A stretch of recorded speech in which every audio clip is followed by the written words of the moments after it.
start this session, I'd like to also recognise our colleagues from the Asthma Foundation Northern Territory. Jan Saunders and her team have come down from Northern Territory. It's a very kind support of our major partners, AstraZeneca. As the team who are organising today's event were planning it, one of the things that we thought was particularly important was to look at current topics and what people will be interested in hearing about. And one of those is surely the new asthma management guidelines. We were very fortunate to have Professor Peter Wark to come talk to us today. Peter is a senior staff specialist in respiratory and sleep medicine at the John Hunter Hospital in Newcastle, and also conjoint associate professor at the University of Newcastle. In addition, he is co-director of the Priority Research Centre for Asthma and Respiratory Disease and a member of the Vaccines, Immunology, Viruses and Asthma Research Group at the Hunter Medical Research Institute. He has been a member of TSANZ Executive Board and also chairman of the Clinical Care and Resources Subcommittee since 2011. His research interests are in the area of infection and the impact that this has on inflammatory airway disease, with particular interest in viral respiratory infections. His group has developed expertise in identifying respiratory viruses and airway secretions and developing an in vitro cell culture model of the airway epithelium that we use to model the effect of infection and inflammation. Peter Wark is also chairperson of the Hunter New England Local Hospital Network Respiratory Stream and responsible for the provision of respiratory services throughout the Hunter New England area with a population of 840,000. Please join me in welcoming Professor Peter Wark.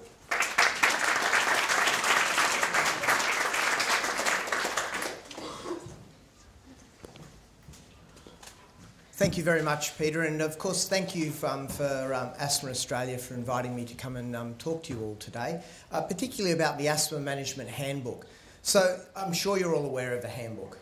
For many years this has really been almost the de facto guideline, really a bit of a metamorphosis between a guideline and a textbook that we've used for a number of years. We've taken the novel step of moving from a book to an online resource. That would seem to be easier. It certainly seemed easier 3.5 years ago than what it turned out to be. And I'm hoping we're nearly there. So you can see down the bottom there it says version 1.0. I dare say, well, every time I give this presentation, I'm aware that it needs to be updated and there's already errata, etc. But that's the whole idea. This should be easier for us to update and to keep current. And finally, of course, the Asthma Management Handbook is always centred around getting this information in a practical way out there to people at the coalface.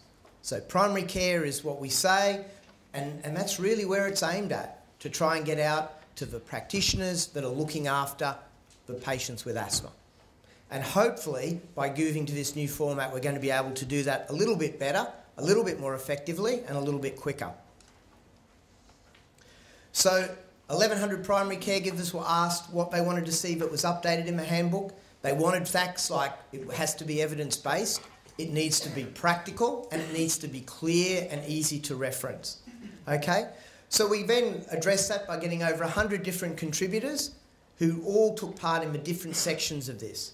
So there were more than 350 questions, over 500 recommendations, 300 information topics and 1,500 cited references. We'll go through each of those today, so please make yourself comfortable.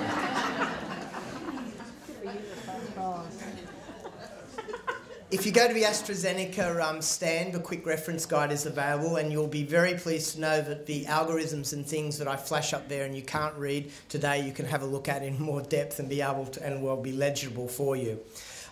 Look, we coalesced a whole lot of information here. There are some things we spent a lot more time on which we felt were topical and needed adapting, and I'm very, very briefly going to try and highlight some of those areas for you today. Okay, so this is my foray into Alt-Tab, I think I was told to do. Where is that, of course? Okay. All right. So I've now abandoned my PowerPoint presentation and we are online. Let's see what happens and whether anybody will be able to give a presentation after me today. So if you want to find it, just go to Google or whatever you want to use. I don't get paid by Google to say that. And look for Asthma Management Handbook. It'll take you to the NAC website and go down to the little logo and for the Asthma Management Handbook and click on that, and there you have it. And this is what it looks like. Now, if I get my mouse up here, we've got components here. We've got diagnosis, and it's split for adults and children.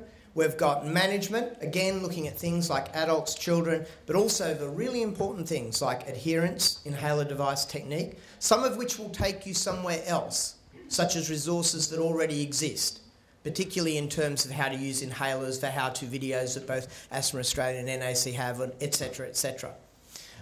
We have a section on acute asthma, which I'll briefly talk about because we've spent a little bit more time on that this time around. There's some important clinical issues that we thought would be important as well. And we've also highlighted a number of populations which, again, we think are not being dealt with as effectively as they should. Adolescents and young adults, a very, very difficult group, and you've heard that already Asthma Australia is developing some further resources in that area. Pregnant women.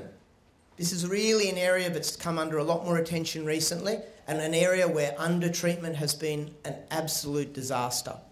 So poor treatment probably leads to poor outcomes and more kids with asthma, as you've already heard from Nathan today. We've got some things on prevention here and some general things that will take you to resources. So I'm not going to go through all of that for you, but if we want to ask a question, then you perhaps can go down and look at it in that way. If you've got a question in regard to management for adults, again, that projects okay, doesn't it? Okay, you've got a general sheet, and then down here on the left-hand side, you've got a whole series of things. If you wanted to define difficult asthma, not that you need to now because Joe's already outlined that very nicely for you, exactly what she said earlier today. These are the sorts of factors and the recommendations that one might see. If you wanted to look at things like reviewing asthma, it will take you to different reviews, which are, of course, as you know, already targeted for primary care physicians.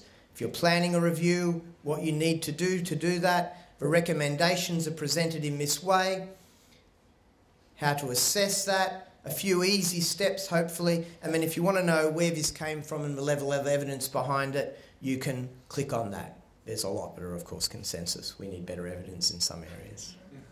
Okay. Now, if you don't want to go through and look for things that way, you can go to the search engine. Now, the search engine is powered by Google, and so the more you use it, the more effective and the faster it will be in defining things. So you can look for something, be that something to do with childhood asthma, the use of inhalers in children, or the use of inhaled corticosteroids in children, whatever you want, you put it into that search engine and it should then give you a list of things. So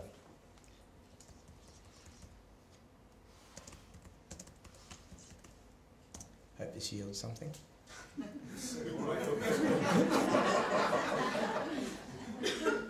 Here you go, it does. Okay, prenatal strategies for prevention of asthma in children, let's say, and that will take you to something. And there's a recommendation here. Some of these things will take you to sites that are external, obviously, and everything's referenced. Okay, now can I get back to my PowerPoint presentation? Yes. As I mentioned, some relief. The quick reference guide is at the Astra stand. So grab as many copies as, well, you better not grab too many copies there, but grab whatever copies they've got. And that's got the main algorithms that go through very quickly. But we no longer have the weighty tome. We want an online resource that you can use. So go and power up your computers at your desk and bookmark it. Okay, so look, I'll just talk about some of the features that have changed and that are a little bit different. Nothing particularly stunning that you probably don't already know about, given that you're all working in the asthma field anyway. This is all well-trodden paths. And, you know, a lot of the exciting stuff that's happening is in this field of more difficult asthma, etc. But I really want you to think back to Joe Douglas's presentation particularly. You know, what kills people with asthma? Well, it's not so much the severity of the illness, let's say, but rather a failure in process. You know, they don't seek help. They aren't using their preventer, or they're not using it effectively. These are the things that we can make a big difference from. You do not have to have severe or difficult asthma to die from it, but you do have to have poor control of your asthma to die from it. And these are really important things that any asthmatic is at risk of, and hopefully if we get the basics right, we really will have the biggest effect on these very serious outcomes. All right, the first issue is really in regard to the diagnosis of asthma. Not a lot has changed here, but we have got some algorithms up there and running. Now, this is the steps in diagnosing asthma in adults. And again, this was mentioned earlier today, 20% of people having lung function. This is leading to over and under diagnosis. Why would you want to put somebody on a long-term treatment if you really don't know that's what's wrong with them? Particularly if there are going to be downsides to that treatment. And we know that while inhaled corticosteroids are excellent in treatment of asthma, they have their downside, both in adults and in children. So again, you know, you need a history, but spirometry and measurement of lung function really features very highly here, and that demonstrating a reversible airflow obstruction. And this is something that needs to be done in primary care. But where that doubt lingers, we get the test done. If you think someone's got angina, you'll go and do a test. If you think they've got a whole myriad of other complex chronic diseases, you'll refer them to do a test. Why not refer them to a pulmonary function laboratory to have a test done if you're still not certain, rather than committing them to treatment alone? Certainly in adults, I think that's well and truly justified. In children, it's obviously a lot more difficult. I've got quite a few slides on kids here, all provided by Peter Van Aspirin. Ask away, but anyway, I'm not a paediatrician. Okay, so, and obviously age-specific difficulties are here as well. Asthma is a lot more episodic. And you heard from Nathan that this is at the very, very sharp end of the development of a disease. And what we do at that very early age is going to have critical effects both upon the immune development of these children and also, of course, their development overall and their risk for developing chronic diseases. So again, we've got the central here about history and physical examination. And of course, can the child perform spirometry? And most children over the age of 6 can. If that's not possible, then yes, you can engage in a treatment trial. But if you're still not sure, you need to go and look. And there are ways of diagnosing this correctly in children. And before you commit children to treatments such as very high-dose inhaled corticosteroids, or for that matter, ICS and LABA, you really need to think about referral and getting appropriate tests done where that's appropriate. Again, the algorithms hopefully are nice and easy to follow, nice and clear, nothing new there. There's a whole list of things that, of course, could confuse the issue in kids, much harder really than in adults. And it really makes this whole concept about making an accurate diagnosis and being sure of what you're doing when you commit someone to chronic treatment to be really very important. There's different things that one can look at in terms of likelihood in children again, a whole series of lists there with history, etc. But again, where you're really ramping up the treatment and the cost is starting to accumulate, particularly with high-dose inhaled steroids, I think you've got to go back to asking that question that Joe talked about earlier, is this asthma? And really defining that well. Okay, so management. Management in asthma of adults, we've heard again, we've got some very effective treatments for this. The problem is getting from the guidelines out to the coalface and getting the patients to take it. One of the big things that has changed, and this is really reflected in the change in international guidelines, particularly GINA, has been that there's been a movement away from assessing severity as the only marker of all of this. Now, severity is fine and certainly still has its place. And of course, severity such as severe abnormalities in lung function really do mean something, both in terms of long-term outcomes and severity of symptoms. But it's not the be-all and end-all. And someone who's got mild persistent asthma can end up in your emergency room just as well as someone with severe persistent asthma. There is now a move to really assessing control, and tied up with that, prevention of acute exacerbation or flare-ups, which is a far more consumer-friendly term. So instead of defining what someone's severity is, particularly moving away from defining severity right up front, is assigning control and risk of deterioration. And this is in keeping with GINA and the other international guidelines now. Initial treatment still focuses on the things that we know work very, very well, particularly in adults, and the evidence has become stronger since 2006 in any adult with mild persistent asthma who has had an exacerbation at least in the last 12 months, low to moderate dose inhaled corticosteroid is what they all should be on regularly.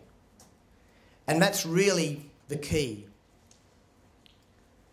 And when we talk about low to moderate dose inhaled corticosteroid, that is completely different to what prescribing is happening in this country. Steroids have a very flat dose response curve. Once you reach a certain dose, that added benefit that we see in reduction in exacerbation and control of symptoms gets lost very, very quickly, and your side effects start to increase very, very quickly. Australians generally, when they're on inhaled corticosteroids, fortunately, of course, they're not silly enough to take them as we prescribe them, are on too much. And that is a problem. And we have a pyramid as opposed to a little mountain to climb. And you've got to climb the pyramid and hopefully you can climb down the pyramid again. We've got different things. All patients should be using a short-acting beta agonist to relieve symptoms when they need to. Most patients should be controlled with regular preventer therapy, which in adults is basically inhaled corticosteroid. And then we're moving to stepping up. Now, I'll bring you back to this little symbol here, and that's a thought bubble. Before you step up, you need to think about these things before you move on. And yes, some patients will require further treatment with ICS and LABA. Few patients should require very high-dose inhaled corticosteroid. And frankly, this is the point where you start to think, I need to get an opinion to see what's going on here. So before stepping up, you've got this symbol, and this is the same on the children's algorithm as well. Ask those questions. These are exactly the same questions that Joe presented in the difficult asthma clinic. These are the exact same questions you should be asking in a difficult asthma clinic and in a primary care practice. Are these symptoms due to asthma? What's making the asthma worse? Is the patient compliant with the therapy that you have prescribed, and can and are they taking it correctly? And before you start ramping up the treatment and prescribing more, you've got to get the basics right. And that's there to think about every time before that increase in treatment is made. Compliance, compliance, compliance. Any chronic disease, this is a major problem. It is no different in asthma, diabetes or hypertension. It doesn't really matter probably even if it's in difficult asthma. Assessing compliance is really key. There's lots of reasons and I won't go into those. Joe already defined those very, very nicely. Don't be afraid to ask if your patients are taking the medications. The thing you've really got to think about doing is approach this in a very non-judgmental way. How many people in this room complete a course of antibiotics that they are prescribed? Lots of glass houses, we shouldn't be throwing stones. All right, ask these questions. How many people do, how do you take your medications? Gee, it's hard to remember to take an inhaler at night time. Do you often forget to take your inhaler at night time? But really, it's the norm that people are not going to be doing this regularly. People ramp up and decrease their treatment, and for some of them, this is an important problem in causing poor control of their asthma. Again, those questions are there to consider and to ask in your consultations. And control, assessing control. Someone comes into your room, they sit down. How are you? Good, doc. Great. See you later. It's not enough. You've got to ask the questions. And again, this is just adapted from Gina, asking those questions about good control, partial control, poor control. And when we sample patients with asthma, we know that less than 25% of them, in fact, get good control despite regular treatment or being prescribed regular treatment. Ask some questions like the asthma control test, or for that matter, the ACQ. These are easy, quick to fill out, maybe even could be done before they walk in there and see you, and really that tells you how well they are controlled. Remember, control for your patient is, yeah, my asthma is really well controlled. Every time I get wheezy, which is 2 or 3 times a day, I reach for my reliever and it controls my symptoms. The fact I do that 4 or 5 times a week and it wakes me from sleep, that's not what you asked. So perception is often different.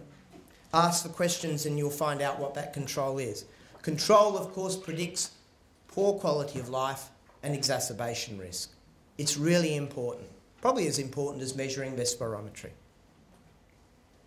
All right, in children it gets a little bit more complicated because I just look at this from, well, I've got 2 children with asthma, so I guess that helps. But so don't ask me too many difficult questions on this. Okay, making a diagnosis of asthma in children is far more difficult. That's because the whole process is happening before our eyes, probably. Well, apart from the prenatal sort of stuff. Some of these kids will go on and have a lot of difficulties. And some of this is really an active pathogenic process going on now. And gee, we've got to understand this better and we've really got to get this right, because at the moment we probably aren't. There is a lot more episodic disease here which never affects the kids in between times. Infrequent intermittent asthma, frequent intermittent asthma. Much of this, of course, in that age group under the age of 6 is being driven by viral respiratory tract infections. Some of those kids will go on and develop asthma. Allergic sensitisation plays a very key role here, but alone and for the child sitting in front of you, that's not going to necessarily predict that group. However, a very small number of these children will go on and develop what is being regarded as persistent asthma. And this is the group that do need more regular treatment. And again, we've got here mild, moderate and severe categories, but I won't go into in a great deal of detail. So we've got these episodic wheezes. A lot of them are due to viruses, and this is the group that probably benefit least from inhaled corticosteroids on a regular basis.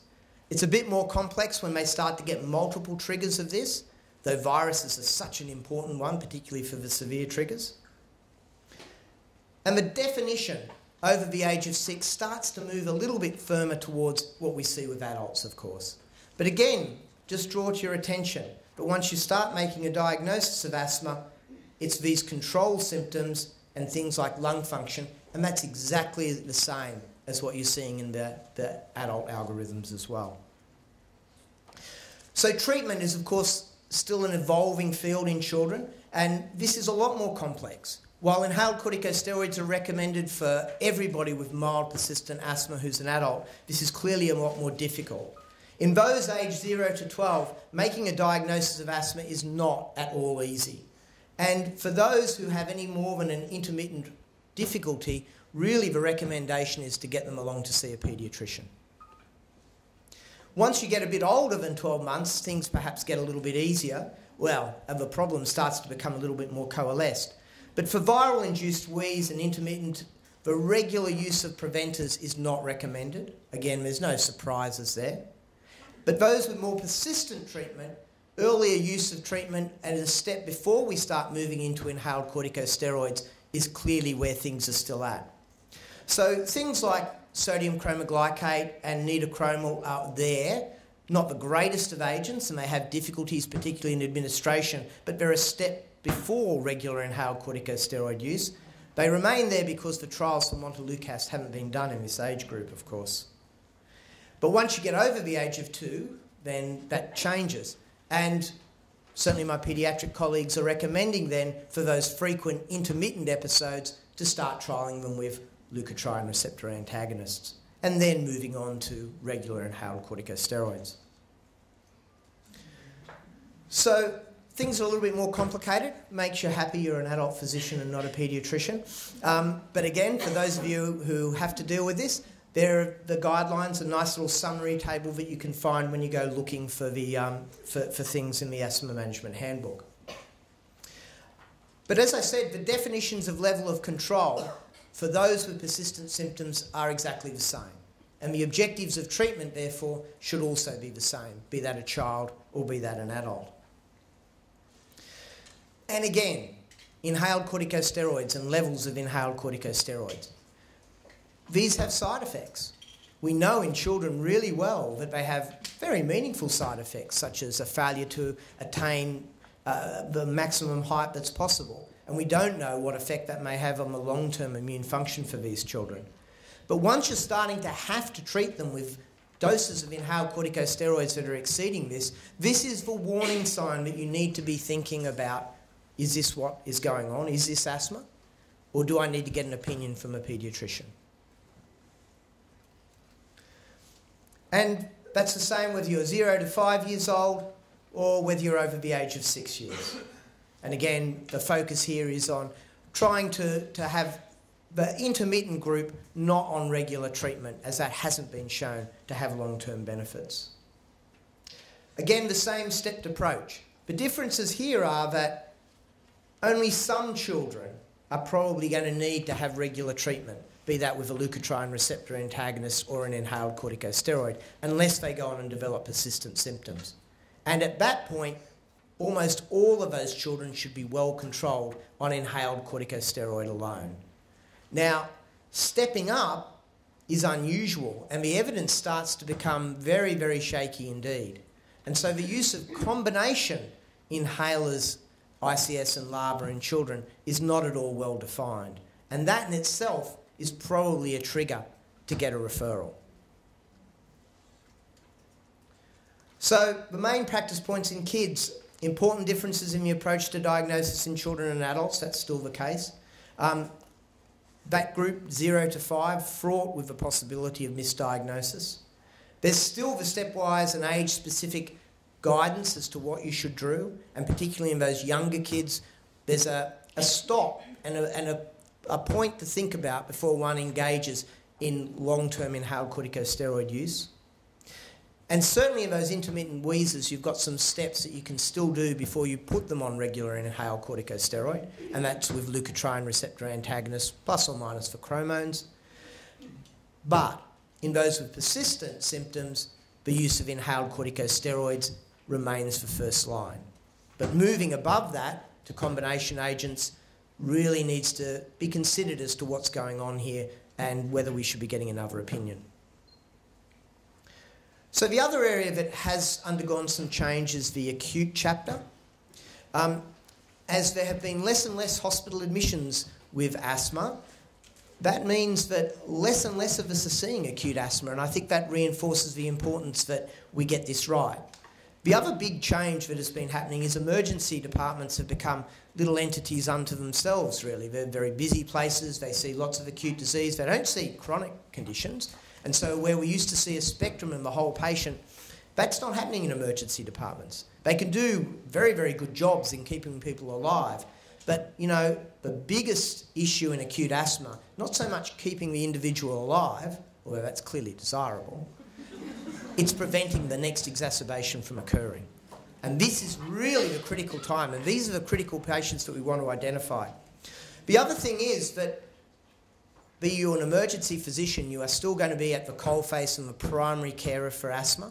But of course, there are lots and lots of hospitals out there run by GPs and nurses, particularly in rural areas, that have got to deal with this problem as well, and they're not seeing it as often.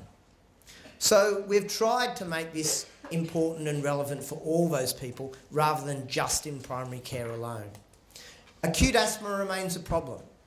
In fact, it's an increasing problem if you're over the age of 65. It's increasing if you're an Indigenous Australian as well. It's linked to things like viral infection, and it's associated with poorer socioeconomic class. And this is data that was shown earlier from ACAM. Yes, particularly just before the turn of the century, we saw with the introduction of inhaled corticosteroids a reduction in asthma admissions, be that in the 0 to 14 age group or the 15 plus age group, compared to all-cause admission, which we've seen steadily go up, of course, in all causes over the age of 15, mostly chronic disease and older patients, of course. But it's plateaued. We haven't really prevented much more. We've probably had a 50% reduction from the late 1980s in asthma deaths, but again, that is all plateaued.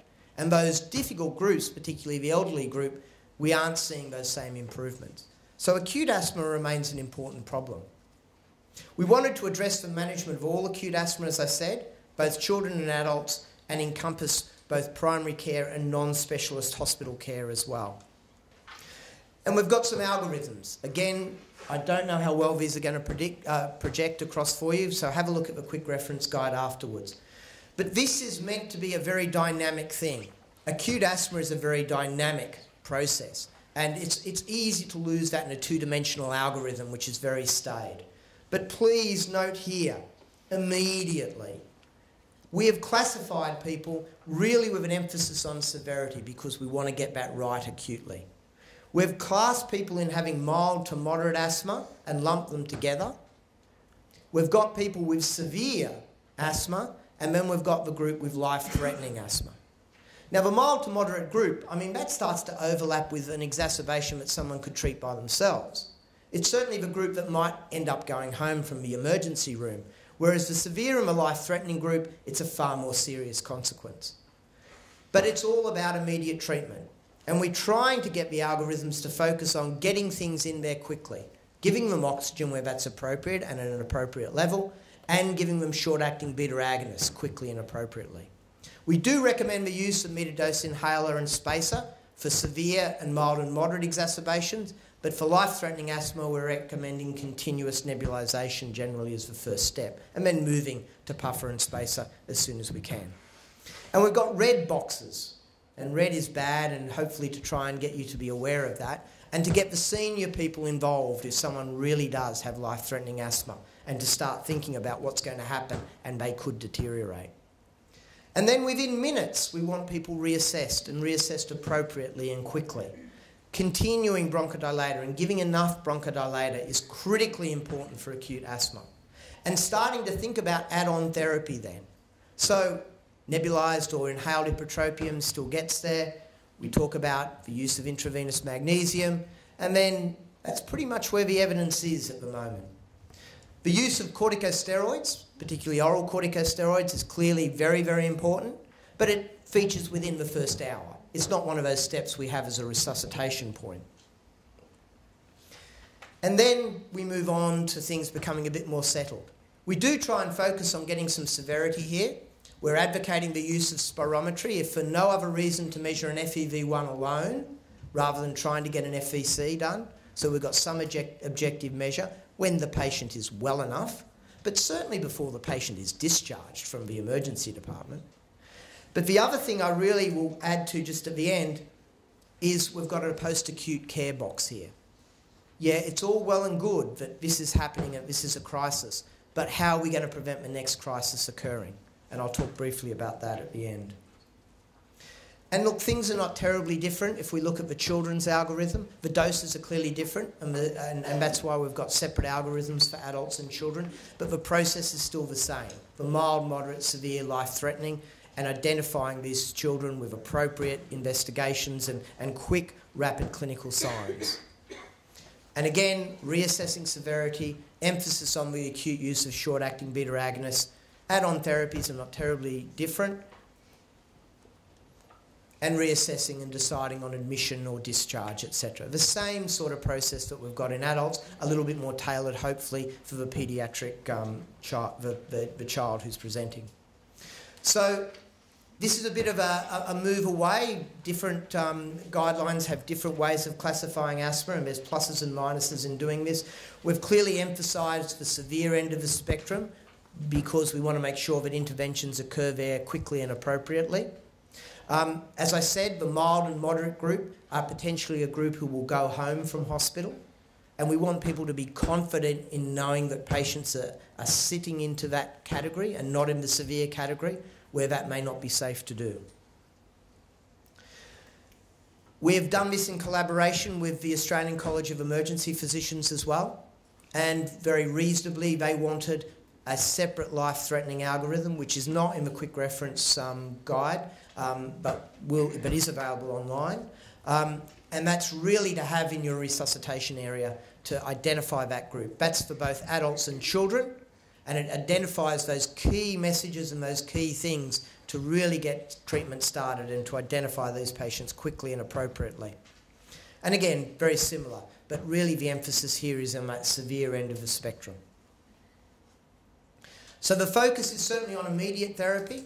The use of salbutamol, particularly in acute asthma, emphasises very important. We haven't moved away from the use of metered dose inhaler and spacer, which we think should be the majority of patients still going to the emergency room, with the exception of those really who are in the life-threatening category.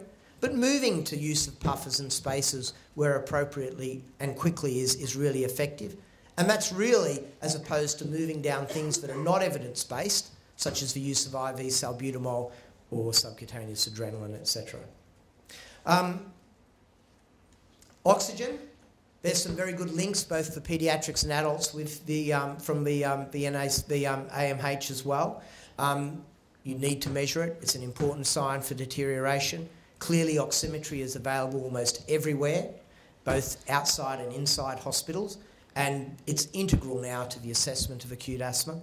The use of oxygen is clearly very important. In adults, that needs to be done in a sensible way, and overuse of oxygen and keeping very high levels of oxygen in adults is probably counterproductive. Remember, we're seeing more and more of these people over the age of 65, and so this is a group that you've got to think about it. You've got a lot more leeway in children, in all fairness, but the overuse of oxygen, particularly in that older age group, has its problems. The secondary assessment starts to think about reassessing and seeing where the patient's at and moving on to the next level of care. Giving you time to get a bit more of a complete history. Considering some additional investigations. Getting an FEV1 we felt was still important and probably better than just measuring a peak flow because it's more objective, it's easy to validate, and in fact you can do it in 80% over the age of 12 who presented to an emergency room within about 1 to 2 hours. So it can be done. Doing it when they come through the door about to take their last breath is not what we're advocating, but before they go home they should have an FEV1 done. And doing just an FEV1 and not worrying about the FVC is perhaps something to consider. It's better than trying to do everything. It's very, very hard when someone's unwell and got a viral infection to get a 6-second blow and get a full FVC. But getting an FEV1 and an FEV2 is certainly attainable. The other thing is asking questions that might make a decision as to whether people will be able to go home. So corticosteroids remain, of course, the cornerstone here. In adults, we're recommending, and the evidence would suggest that 5 days is as good as 10, and a dose between 37.5 and 50. In fact, 37.5 to 40 milligrams is probably sufficient for most asthmatics. And if 5 days is as good as 10, well, why do you want to do 10?